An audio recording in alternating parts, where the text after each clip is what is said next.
Social మీడియాలో బాగా యాక్టివ్గా ఉండే సెలబ్రిటీస్లో ఒకరు రేణు దేశాయ్. ఈమె తన పిల్లలకు సంబంధించిన ఫోటోలు, వీడియోలను అప్పుడప్పుడు అప్లోడ్ చేస్తూ ఉంటారు.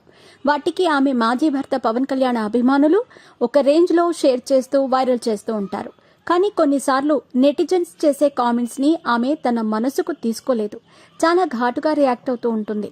అందుకే ఇన్స్టాగ్రామ్లో ఆమె తన కామెంట్స్ని లాక్లో పెట్టుకుంది. ఒకప్పుడు ట్విట్టర్లో కూడా ఆమె చాలా యాక్టివ్గా ఉండేది. కానీ అక్కడి నెగిటివిటీని తట్టుకోలేక డీయాక్టివ్ చేసి వెళ్ళిపోయింది. బిజీగా గడుపుతున్న లైఫ్ లో చిన్న బ్రేక్ తీసుకుని ఎంజాయ్ చేయాలి అనుకుంటున్నారా? అయితే వెంటనే ఆర్వీ వెకేషన్స్ ప్రైవేట్ లిమిటెడ్ ని సంప్రదించండి. మరిన్ని డీటెయిల్స్ కోసం సంప్రదించండి 7997979960. ఇదంతా పక్కన పెడితే రేణు దేశాయ్కి మొదటి నుండి జంతువులంటే చాలా ప్రేమ. ఎవ్వరూ పట్టించుకొని మూగజీవాలకు ఆశ్రయం ఇస్తూ ఒక పెట్ సంస్థని కూడా తన కూతురు పేరిట స్థాపించింది. అయితే కొంతమంది మనుషులు జంతువుల పట్ల హింసాత్మక ధోరణితో వ్యవహరిస్తే రేణు దేశాయ్ అస్సలు ఊరుకోరు. ఇండియన్ 2 చిత్రంలో డైరెక్టర్ శంకర్, కమల్ హాసన్ జంతువులను అవమానిస్తూ ఒక సన్నివేశం చేస్తే దానిపై మండిపడుతూ రేణు దేశాయ్ అప్పట్లో తన ఇన్స్టాగ్రామ్లో పోస్ట్ కూడా పెట్టింది.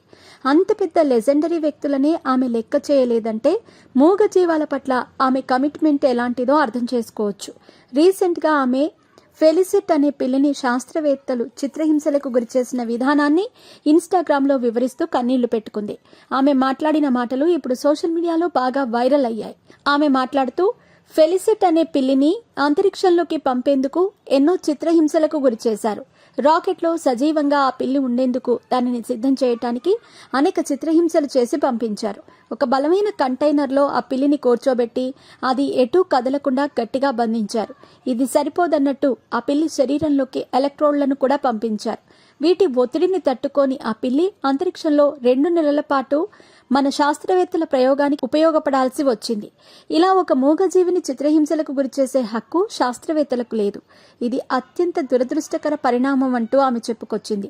2 నెలల పాటు ఎటూ కదలకుండా అంతరిక్షంలో ఆ పిల్లి ఎలా జీవించింది?